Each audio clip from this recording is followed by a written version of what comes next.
Hey y'all, it's your Vice President Sakabul Niloy. I'm here to show y'all a quick little um, editing tutorial. And now you might be wondering why. Like, why don't you just go on YouTube and type in, editing tutorials? There's like 1,000 of them. Well, this one's different. This one's provided by your own TFS officers. And I not to brag, but I kind of know a little bit about editing myself. So here we begin. Today's tutorial footage is provided by Ben, his upcoming little short that I'm working on. But let's begin. We're going to go through some hotkeys, some how to start up some files, and Premiere has a lot of things going on each year. They add new stuff all the time, so we're going to try to simplify a few things. So right now, as you can see, I'm using Adobe Premiere Pro CC 2018. That's the latest version. I highly recommend this. I've been using it since middle school. It's great, but let's dive into it. So first, if you're gonna open up a new project, you have a new project and new sequences. If you want to start a completely new thing, definitely go new project. But sequences is what's on this timeline right here. But we're gonna open up a new project. You name your project. I'm gonna name this TFS tutorial. I hope I spelled that right. I'm not the best speller, but it's a whatever. You can come to general settings, do video rendering playback. I usually keep it at Mercury Playback Engine software only. GPU accelerated, it's pretty good, but it's going to run your computer's clock a bit more. You don't really need to worry about it. I always stick to the timecode format. It's definitely time is very issues because I cut a lot of things at certain times. Frames are good. It shows you the frame rate of the thing, but you should, most of them is usually the normal frame rate. Audio sample, I would just keep the audio samples the same, and then DV format is you can go DV or HDV. It doesn't really matter. And scratch this, you don't really have to care about. And then just setting will I keep it the same as projects. It's way more complicated than you need to be. All right, so then you're gonna hit OK. It's gonna open up a new project. I'm gonna hit that. Bam, bam, new project. All right, cool. So the thing with this new update for Premiere Pro, you can have multiple projects going in at once. So I see I opened up a new TFS tutorial right here on the projects, but I also have my project for Ben right here. But so you can work on more than one. But so how I usually do it, this is my usual layout. I change my layouts however I want. I usually have my source and effects controls up here, and then my main workspace right here, and then I keep a big timeline bar so I can see what I'm cutting in my audio and special effects up here. I'm gonna make this. But the first thing you always want to do is you want to grab your footage, and I usually put all my footage in one main file. As you can come right here, you have my Ben file. This is all the footage that Ben gave me for his short film. You got a couple clips, so you want to have all the clips as you can. So you hit Control A, or you drag. You drag, and then you can drag and drop. And you see it says copy on here, so boom, ba ba ba bam. Now it's importing the files. Boom. Now you have all your files on hand. So the first thing you want to always make the right cuts first. And if you click on each clip, it will give you a preview of what the clip is. So this one's blank for some reason. So here I can double click on the MIV8977, and now it showed up on the source monitor right here. And if you press space bar or the play button, it says toggle space, it'll play the clip.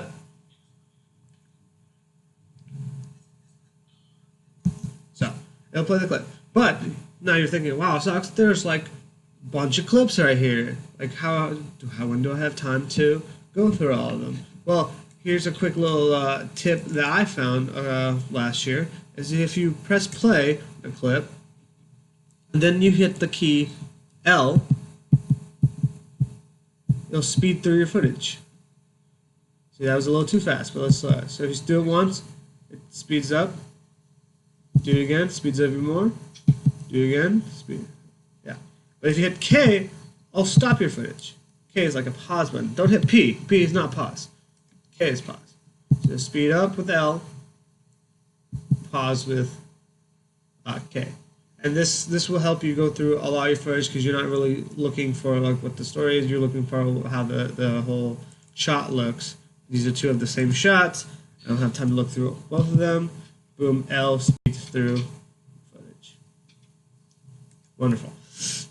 So we got our footage and we got our timeline here.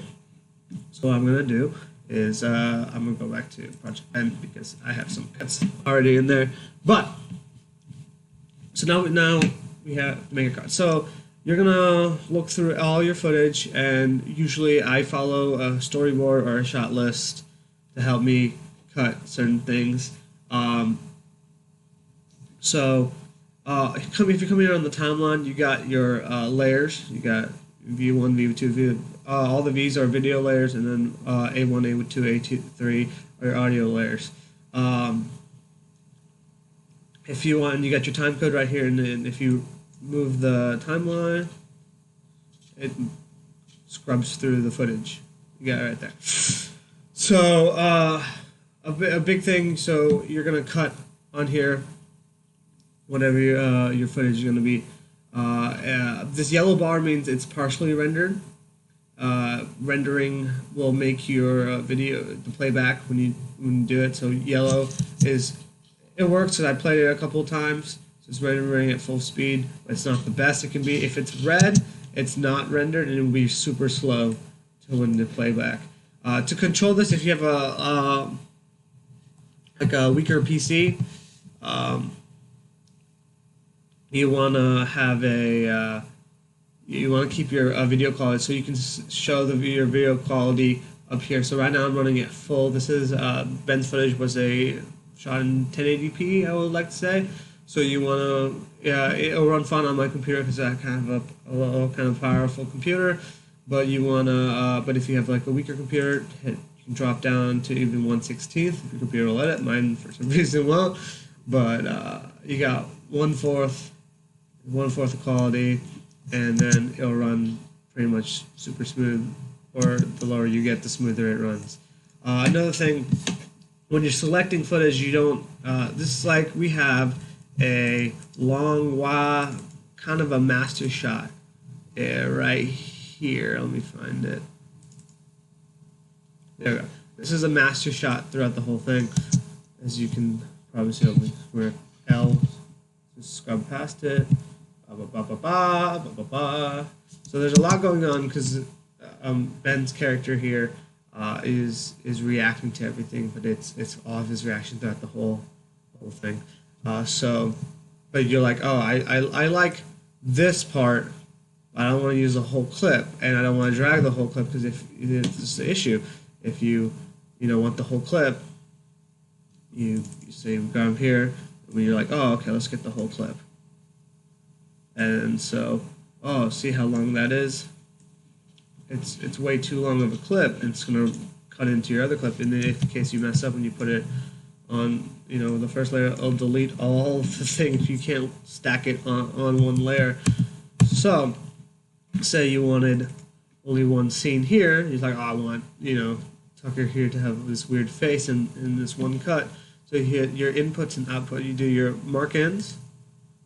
And it puts a marker right there, and then like, oh, I want it until here, and then you do your mark out. Now you're marking for out. So when you drag this video onto your timeline, it'll only drag that clip. So if we drag it and see how shorter the clip itself is, a lot shorter. You don't need to grab the whole clip. So let's delete that. Another thing. Which is really cool. You can select to drag video only or drag audio only. So if you record, this project used a in mic, like a shotgun mic for the audio, so the audio clip and the video clips automatically match up. But if you're using a boom mic or a separate external mic, you're gonna have to layer your audio on top of it. So instead of dragging both audio and video like right here, like that, and having just taking up all that space, you can just drag the video or just drag audio. So cool. Yeah. Okay, so let's begin with some cuts right here. Okay, so we're gonna so as I have some cuts right here, some key tools you want to know. One of my favorite, default is if you press C, it's your cut tool. It's right here.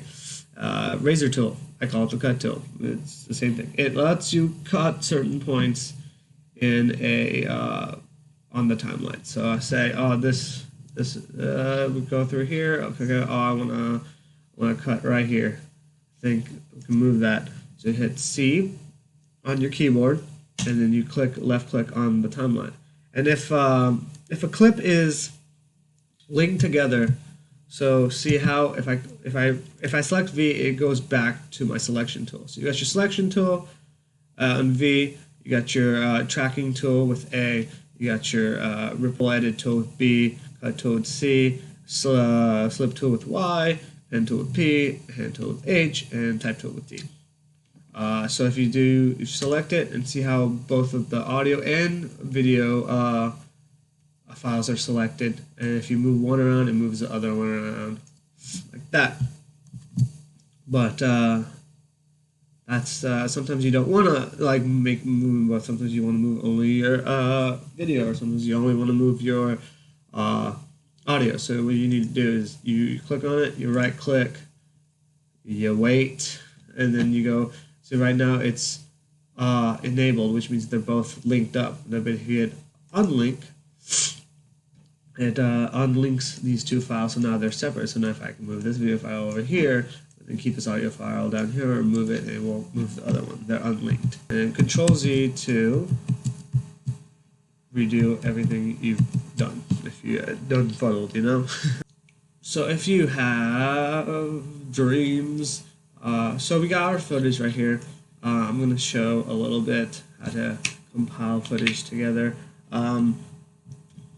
As I mentioned, so each of these ticks is a frame, and then you zoom in. To zoom in, you hit Alt or Command on Mac, and you push your mouse wheel in, and you can zoom in all the way to 1 frame per second. So you got your frame, and you got your second frame, boop, boop, boop, boop, and you can see it's only going once millisecond at a time. Bop, bop, bop, bop, okay. You can also do this if you don't want to zoom. I usually edit with a mouse. I think it's probably the best way to edit. Some people edit with just their trackpad. It's a bit weirder, I don't know, but I highly recommend a mouse. But if you need to use a trackpad, you can also zoom in with your little bar right here. If you click in the middle between these two circles right here, you'll go side to side. You can see your whole timeline. If you want to zoom in and zoom out, you grab one of the circles. If you push in, it zooms in. If you push out, it zooms out. And you can get pretty wide with that. Yeah. So let's begin. So we have my first initial cut. So I'm been looking through this footage, and kind of you can name the files of how you ever please. So if you like this certain cut here, you can go, oh, this one's the cut I want to use. Where to go? So, So this is the pulling cut I want to use. You bring it back here. This is pretty good. Looks like, oh, this is a good take. So, and you want to mark it, so you go to rename. It's down here. JK, it's right here. Rename. You hit rename, and let's name this one pull take one.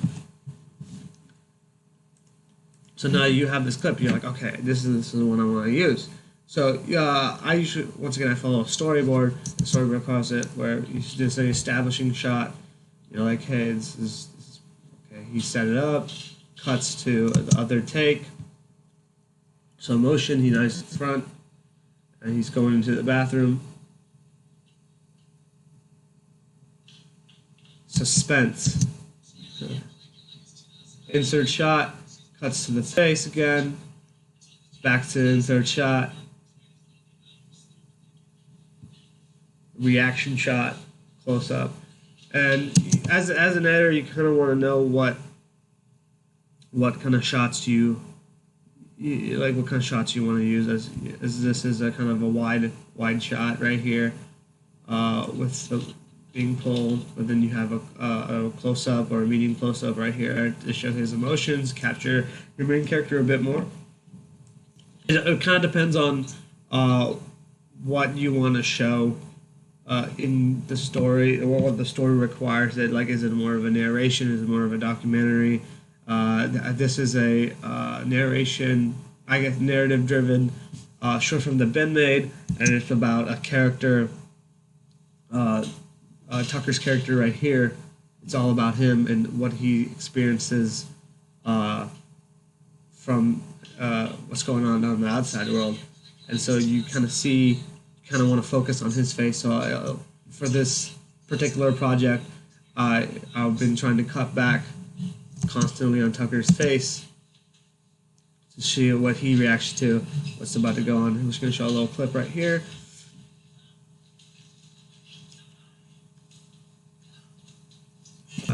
That's just a little taste. Can't let you see all of it, you know.